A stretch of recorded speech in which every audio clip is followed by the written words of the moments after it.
ओम शांति। आज 27/4/24 साकार महावाक्य। मधुर संतान माने तुम्हें बाबा ठारू हेल्थ वेल्थ एवं हैप्पीनेस बा स्वास्थ्य संपत्ति और खुशी रूपक संपत्ति नेबाई आसीछ। ईश्वरीय मतरे चलवा द्वारा ही बाबा ठारू संपत्ति मिलता है। प्रश्न, बाबा समस्त संतान मानू विकल्प जीत हेबार केउं उपाय बताउछन्ति? उत्तर, विकल्प जीत हेबाई निजको आत्मा मन करी भाई भाईर दृष्टि रे देख। शरीर को देखिबा द्वारा विकल्प अर्थात विकारी संकल्प आसी थाए।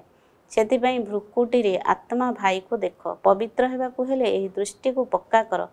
निरंतर पतित पावन बाबा को मने पका। मने पकाइबा द्वारा आत्मारु कलंकी छाड़ी जीव, खुशी बढ़ी जीव एवं विकल्प उपरे विजय प्राप्त करि परिबो। मुख्य सार 1 नंबर, पाठपढ़ा उपरे संपूर्ण ध्यान दे निजको संपत्तिवान कराइबार अछि। काहाको किछि भी मागिबार नाही। एकमात्र बाबांकर स्मृति एवं पवित्रतार धारणा द्वारा पद्मापदंपति हेबाकु पड़िबो।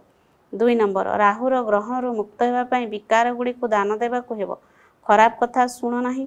जेउ कथा द्वारा तळकु ओल्हाउछ निर्गुण होइछ ताकु सब बुद्धिरू भूली जिबाकु हेबो।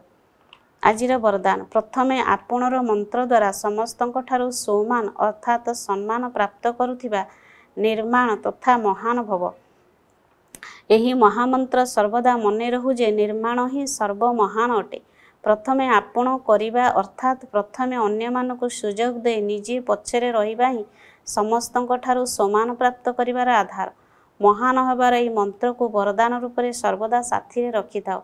वरदान आधार रे पालित हेबा सहित उड़ी उड़ी लक्ष्य स्थल रे पहुंची पारिबो। किंतु मेहनत सेतेबेले करिबाकु पड़ुछि जेतेबेले वरदान को कार्य रे लगाउ नाहु। जदि वरदान रे पालित हेउछ वरदान को कार्य रे लगाई चालुछ तेबे सबु मेहनत समाप्त होई जिवो। सर्वदा सफलता एवं संतुष्टतार अनुभव करिबाकु लागिबो। आजिर स्लोगान, चेहरा द्वारा सेवा करिबा पई निजर खुशी बासिया हर्षित तथा गंभीर स्वरूप को जागृत कर। ओम शांति।